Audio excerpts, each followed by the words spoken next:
Hi friends, Ugadi పండుగ రోజు ఉదయం పూట గొలగముడికైతే వెళ్ళామండి. హోమగుండంలో టెంకాయ వేద్దామని టెంకాయ కోసం వెళ్తే ఎంత మంది జనాభా ఉన్నారో చూడండి ఫ్రెండ్స్. మొత్తానికి లక్ష్మి వెళ్లి టెంకాయ అయితే తీసుకుని వచ్చిందండి. టెంకాయ వచ్చి మాకు 15 రూపాయలు పడింది. పండగ రోజు కాబట్టి జనాభా ఎక్కువగా ఉంటారని అనుకున్నాను, కానీ జనాభా అయితే తక్కువగా ఉన్నారండి.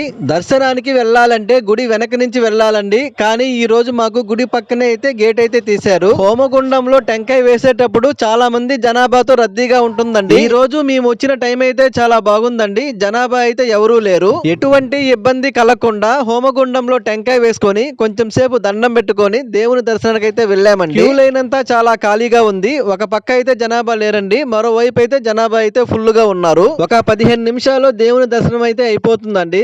గుడి లోపల చూడండి ఫ్రెండ్స్, బంతి పూల మాలతో గుడిని ఏ విధంగా అలంకరించారో. దేవుణ్ణి దర్శనం చేసుకుని బయటికి వచ్చేటప్పుడు ప్రసాదంగా బెల్లపు పొంగలి పెట్టారండి. ఈ బెల్లపు పొంగల్ అంటే నాకు చాలా ఇష్టం. ప్రసాదం తినేసి అన్నదాన క్యూ లైన్ లోకి అయితే వెళ్ళామండి. అన్నదాన క్యూ లైన్ లో మాత్రం జనాభా అయితే కొంచెం ఎక్కువగా ఉన్నారండి. మేము లోపలికి వెళ్లేదానికి కనీసం ఒక అరగంట టైం పెట్టేటట్టుగా ఉంది. అన్నదానం జరిగేటప్పుడు ఎటువంటి వీడియోలు తీయకూడదండి, అందుకోసం లోపలైతే ఏం వీడియో తీయలేదు. భోజనం పూర్తి చేసుకొని ఇంటికి వచ్చేటప్పుడు వరి పొలం దగ్గర కొన్ని ఫోటోలు దిగామండి. వీడియో గాని నచ్చితే లైక్ చేయండి. మరిన్ని వీడియోస్ కోసం మా ఛానల్ ని చూస్తూ ఉండండి.